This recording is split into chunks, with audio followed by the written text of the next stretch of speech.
Welcome back, listeners. It is good to have you here on Rainer on Leadership. I'm one of your co-hosts. My name is Sam. The other co-host, his name is Tom. Yes, we are the father and son duo. Most of you know that, but if you were wondering why we share the same last name, Rainer, it is because he is my dad. I am his son. And we have someone on the show today who is not related to us, but someone who we've known for quite some time. Hey, Steve Graves is with us. I'll make an introduction here in just a moment. But Steve, it is good to have you here on the show. Thrilled to be with you both. Love me some Rainers. That's a fact. You've almost OD'd on Rainers lately over the last few years. Good gravy train. I'm good. I'm okay with that level. So we're going to be talking to Steve about what business leaders in the church want pastors to know. This is his area of expertise. He has done a ton of work in this world. It's what he's known for. He's written books. He's done coaching. This is the guy to talk to when it comes to, hey, pastors, what do you need to know about the business leaders in your church? He's going to give us some really good information. But before we get into today's episode, I want to thank our sponsor, Rooted. The Rooted experience can help you create a discipleship culture that connects your people and leads to ongoing life change in Jesus. This is one of the best curriculums that is out there. It's really more than a curriculum. It's an experience. And that's why you need to go to experiencerooted.com/churchanswers. I'll say that again. The link is in the show notes. experiencerooted.com/churchanswers. They've got a free resource there for you, free download. So you should go check that out. This is a wonderful program and a wonderful curriculum that you can have your people go through at your church. It's also a sustainable way to launch groups. This is a great curriculum to launch groups with. And you know what's happening, Sam? I cannot say enough good about it. What's that? Reunion. You got Steve, who was coaching at Lifeway when I was there. You've got me, who is at Lifeway. You've got the leadership of Rooted, like Earl Roberson and Eric Geiger, who's at Mariners Church. This is a reunion of all of us. It is. The band's back together, Tom. And the world is shaking. Yeah, there you go. There you go. Experiencerooted.com/churchanswers if you want to tune in to more reunions. By the way, that team is awesome. That team is truly incredible. You've got Geiger and Robertson and Michael Kelly. Michael Kelly's he's over there now. That. I mean, just a great group of people. I cannot speak highly enough about them. This is like everyone that does this loves it. So if you're like Rooted, I don't know this, you need to go check it out. experiencerooted.com/churchanswers. Okay, it's good to have Steve Graves on the show. I'm actually part of his coaching network. I do coaching for pastors, but then he is one of my coaches, as is his son. They help me. There's with another one of those father-son things. It's really weird. It is. It's crazy. Yeah. And Steve, I know you do a lot, but take just 30 seconds and tell us about Cornerstone Plus. I love it. I think others should hear about it. Yeah. So for decades, I primarily coached CEOs, business owners, and entrepreneurs. That was kind of the focus of my world. Still is, as a general rule. But a couple of years ago, my son and then another fellow came along and said, hey, why don't we try to create a subscription-based model? They called it Cornerstone Plus. And so it's just a membership model for folks that can jump into kind of our model of coaching. I created about 110 frameworks and tools that I use in my coaching, but unless you were in that model with me, you didn't get to see it. And so it's just a larger environment, a bigger top of the funnel kind of a thing for lots of people to kind of get into. And it's across all verticals and all industries. And it's been a ton of fun. We started it last October, and you are in it. And so, you probably could speak to it better than me. Yeah, I'm certainly enjoying my time. I just got started. So you can learn more at cornerstoneco.com. I believe I have that right. Yep, and there is a link in the show notes as well. Perfect. And then StephenRGraves.com if you want to go check out your personal sites with the PH, StephenRGraves.com. So let's jump into this because I think a lot of pastors struggle with the business leaders in their church. They shouldn't. I mean, they're business leaders are just people like everyone else in many Yep. ways. But there does seem to be a bit of I don't know, an intimidation factor. Maybe that's a bit of an overstatement. I don't know. But what's different? What's different about shepherding business leaders that our pastors need to hear about? Yeah, Sam, I think what you distinguished right out of the gate is probably a really important kind of pivot, because it doesn't have to be, and it's not necessarily true for every pastor in every church. Actually, in today's world, a lot of pastors have come a long way in becoming more comfortable with the male audience, not just the female audience, more professional people, not just people who are less professional. And so, there's a lot of pastors are really comfortable, capable, but not all of them. I think some of the things that makes it challenging and makes it a little uncomfortable sometimes is it could be that the world of business is simply operating in almost in an entire different universe than maybe what the pastor's world looks like. When a pastor was in seminary, they went and studied a bunch of stuff that looked like this information, this kind of educational box. And then if you take a person that's an entrepreneur, an executive, a corporate executive, founder, they probably either went to school and learned a bunch of this, and or they've been on the streets learning it themselves. And so it could be that a pastor looks at somebody like that and they just say, wow, you and I live in such different worlds. And so it could look like a kind of a chasm that they don't even know what to do with. And a lot of times, the way it shows itself is when a pastor is preaching, they actually, when they talk about all the theological constructs that live in both worlds. It's not like the theological constructs don't show up in a work or business environment. Take the theology of risk, the theology of balance, the theology of rest, the theology of money, the theology of ambition. Just go through the list, theology of work. Well, when a pastor often talks about those, he doesn't necessarily go over and talk about those in the context of the business setting, because he might say, well, I don't know anything about this. So specifically, when a pastor talks about work, he might talk about working in the church. Hey, why don't y'all come and work in the church, in the nursery Sunday morning? Hey, come do the parking kind of deal or whatever. And so a lot of times they just don't know how to get over to that world correctly. So I agree with you completely. It can be an uncomfortable place. Intimidating can be a definite, a correct word. And a lot of it's just kind of, they don't know. They just don't know how to get there. Steve, I want to go back to when I first met you, and I'm trying to get over it. I'm doing the best I can.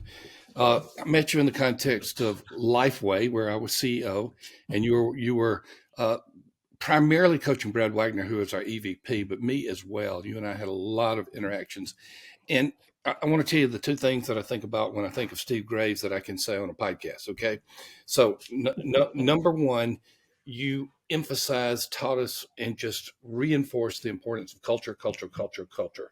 That I carry with me even to this day, some things. And then the other is appropriate risk, that there are too many out there who are more risk averse than risk takers. And how do you do that in a context that is not usually a risky place? I don't know if you knew that that's what I was hearing, but that's what I was hearing from you. Wow. It was a great time. It was a great time to think about you're helping us at Lifeway, and the interactions that we had, and every day has just been really, really good. Wow, thanks, Tom. I mean, the thing that made it interesting is Lifeway, without dragging too much into the information. I mean, Lifeway was a nonprofit, but it functioned like a for-profit for all necessary regards. And a lot of the people that were leading were people who might have actually have a seminary education, but they actually did have business education underpinning their theological education. So there was an interesting capability set that allowed a lot of people to think about the work, the business environment, not just coming out of a lockbox of thinking everything from a pasture box. So, I mean, anyway, a lot of fun for me. I love those days, and I still have lots of fun memories of those days. Well, I'm not going to speak about any of them then, because some of them are unspeakable. And I'm going to turn it back over to Sam, but I do have just one more question to ask now as we begin to walk over into the world of the pastor from the business person, even though there are obviously some commonalities there. As a general rule, talking to pastors, would you say hey, you're too risk averse or you are too risky? That's a tough question for generalities, but go Yeah. for it. I think most pastors probably are risk averse as a general rule. My experience might be, um, I don't know.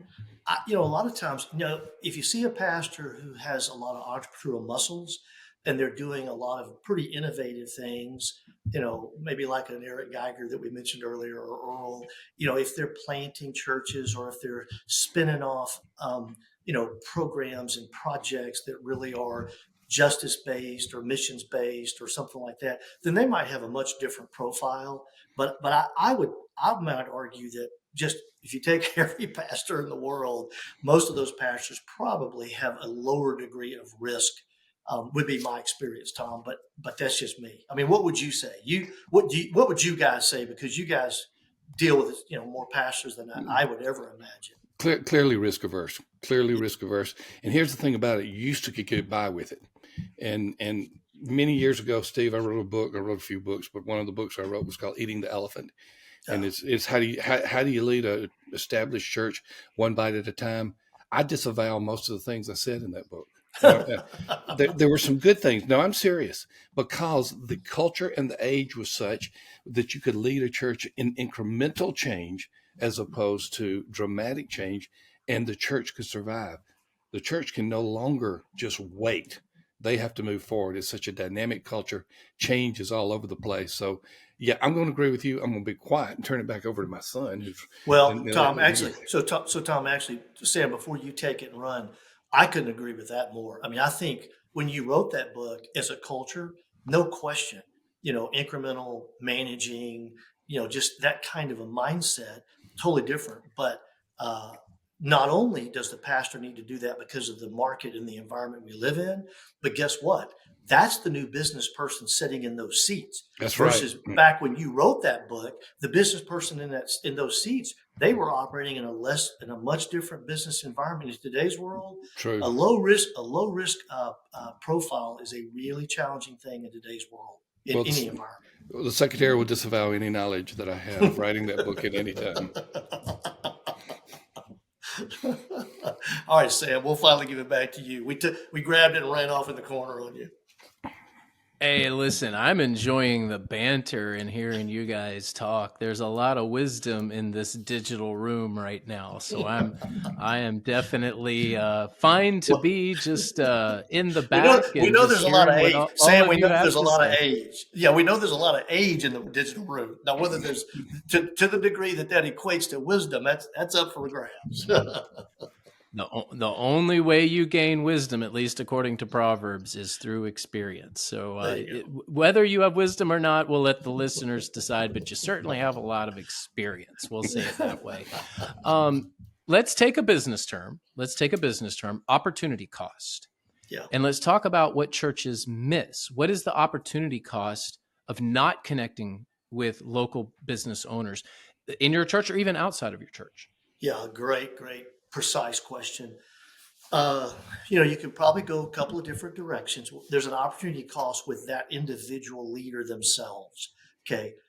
That individual leader really is in desperate need for someone of gospel capability, of theological foundational stability and strength and maturity to step into their world and help really shape and guide them about all of those things that really do integrate into their world that are still really part of their world. I mean, like all the stuff, just list everything that they do in their daily life. Well, they're not getting any of that in their training at Walmart or Coke or Tyson or anywhere that they happen to be. And I'm not speaking against those companies. That's just not what they're doing in their development programs. So somebody, a pastor or someone, if able and they can take the risk, needs to step in on behalf and for the benefit of even just the leader. So there's an opportunity cost that's localized around that person.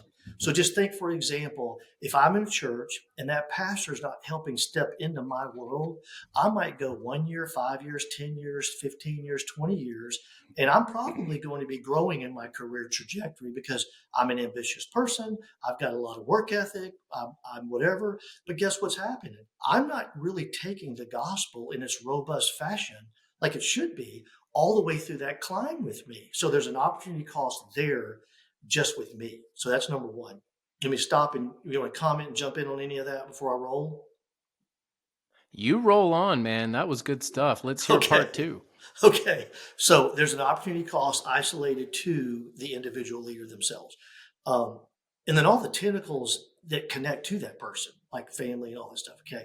Number two, there's opportunity cost for the church institution or the actual corporate enterprise itself in that community. And so we see it. It's just a business term. If I come into a market and I have a really big idea called the chicken sandwich, and I'm the first person to bring that to the market, all I'm doing is educating the market to something that doesn't exist. Well, if I don't do it and somebody, hears from Atlanta, there's something called a chicken sandwich, somebody else is going to bring it into the market. And I'm a huge believer that you don't drive an organization from a defensive posture. You figure out what you think you're supposed to do and how you should do it, and then go forward from there. However, there's definitely an opportunity cost when a pastor and a church will not take the necessary risk that lean them into their community and their market adequately. There's a missed opportunity for that whole community because of that church. That church itself, when a church decides to stand itself up in a community, in some ways they're basically saying, hey, we're here to make a material difference in all things that matter, not just building up our church numbers or whatever. And so anything that matters in that community is going to be missed if that church is laying itself back in more of a secluded, private fashion that doesn't have a risk profile. So that's a couple of comments that could at least potentially address that topic. Agree, disagree, thoughts? I would never disagree with you on this show, Steve. I just wouldn't do it. I just wouldn't do it. Would you call my wife and my kids and some of my friends? I don't understand. He's telling you I never disagree. He just went wild because we just did a webinar and I said something about loco and being crazy and he wants people to do memes that I said that. Listen, Dad, you were trying to say going loco or smoking dope, but it came out smoking loco. And we are live. So this is recorded, but on the webinar, we are live and on the air. And how on earth am I supposed to just let that slide where you're like, you're smoking loco? Like, that doesn't even make sense. It made good sense to me. I think most people knew what you meant. So I did encourage our audience to create a meme, a Thom Rainer meme that is the smoking loco Thom Rainer meme. And I think it should go viral. I think it should be what you're known for. Forget I am a church member. Forget autopsy of a deceased church. Forget all of that stuff. I want Thom Rainer to be known as Smokin' Loco. And I don't even think that's the way you spell it right there, but whatever. Sam, send it to me. I'll give it some juice. Send it to me. All right. Yeah, that was one of my favorite moments of all time on a webinar. That's awesome. Was you saying Smokin' Loco. So, Steve, now that we have completely derailed this conversation, you never really got on the rails, Sam. It's true. That's true. I have a lot of business leaders in my church. One of my favorite things to do is to counsel them. And by counsel them, a lot of them, they have marriage issues just like anybody else, just like school teachers. They have spiritual problems, just like construction workers, So, people are in the marketplace, whatever your job is in the marketplace, those problems are universal. But there are some specific things, particularly to business owners, and that's kind of what I want to zero in on: the executives, the business owners, the founders, the CEOs, that is somewhat detached from others.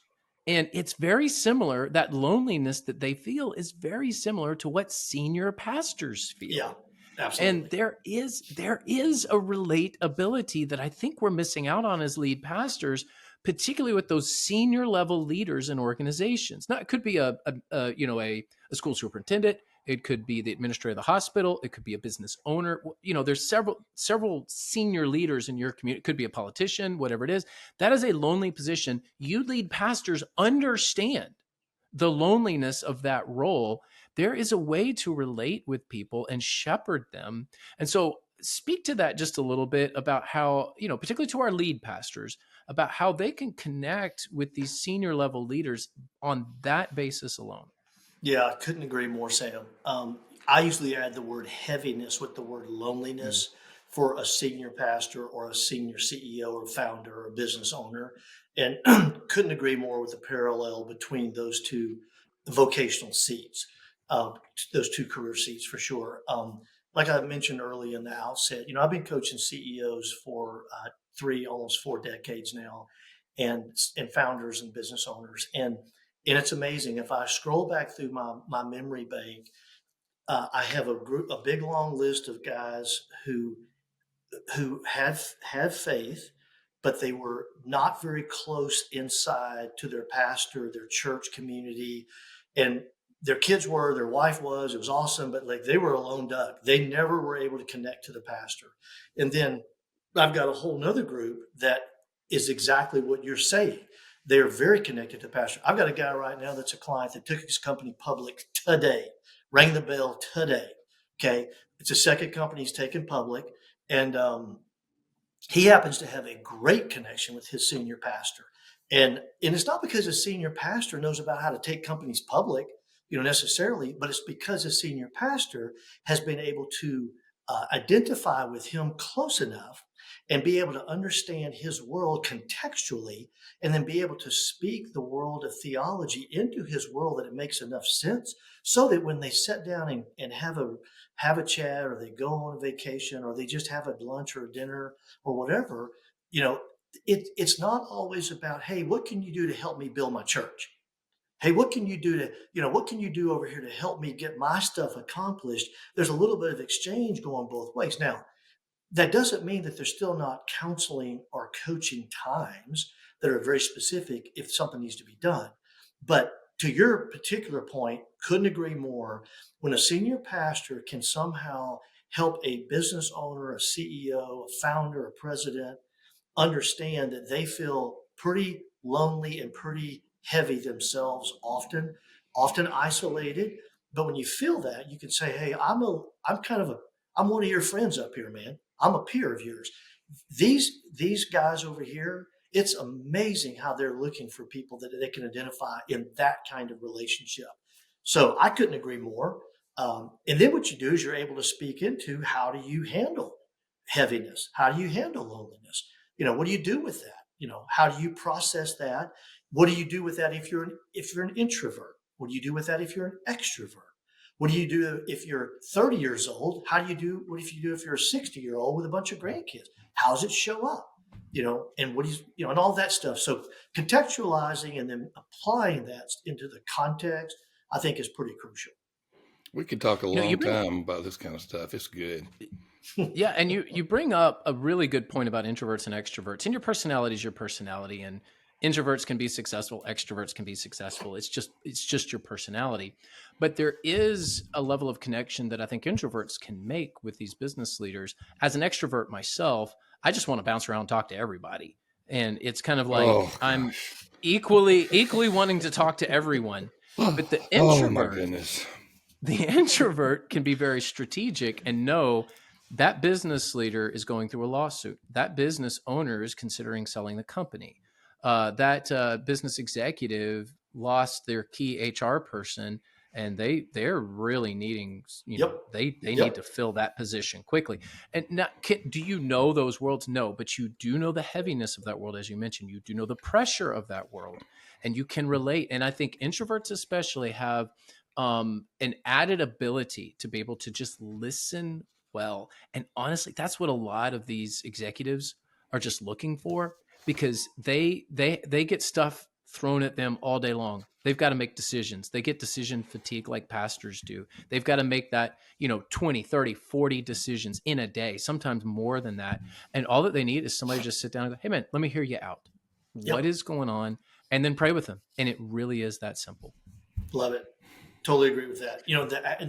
And one of the things that happens, Sam, is, if you've been doing that for some period of time, after you've talked 2 or 3 or 4 different times with an executive who is losing a key employee, it's not that you become like their in-house expert, but you're smart enough. You learn about how to actually give more refined advice and guidance and coaching with perhaps a biblical, lens on top of that.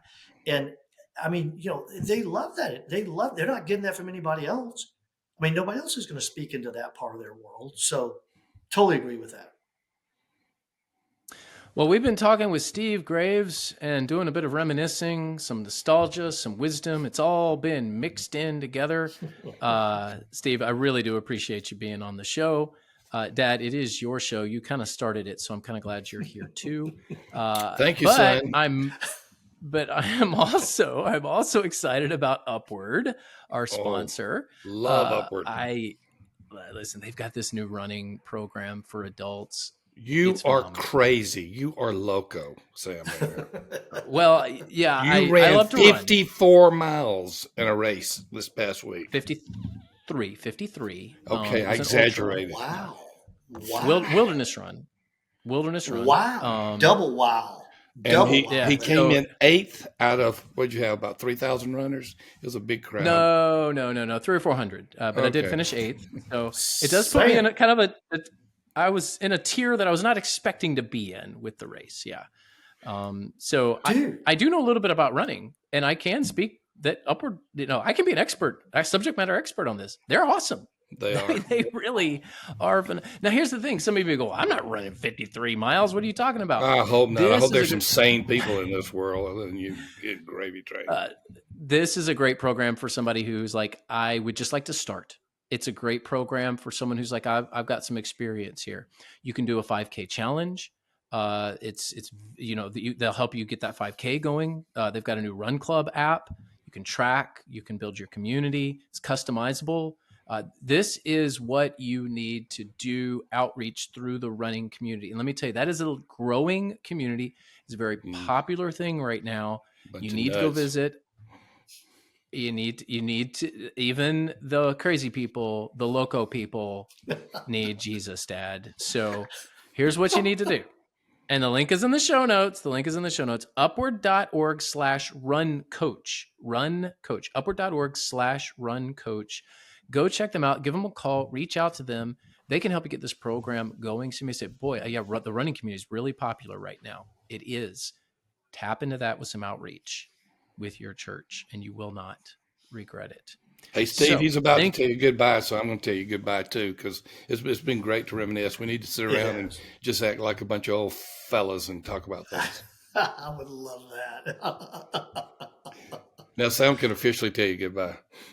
Thanks, Steve. Yeah, I will thank Steve one more time, and thank you for listening. We'll have an episode here up shortly. We are at 2 episodes per week. Just to remind you that we've doubled the free content. Hopefully it's double your fun. We'll see you next time.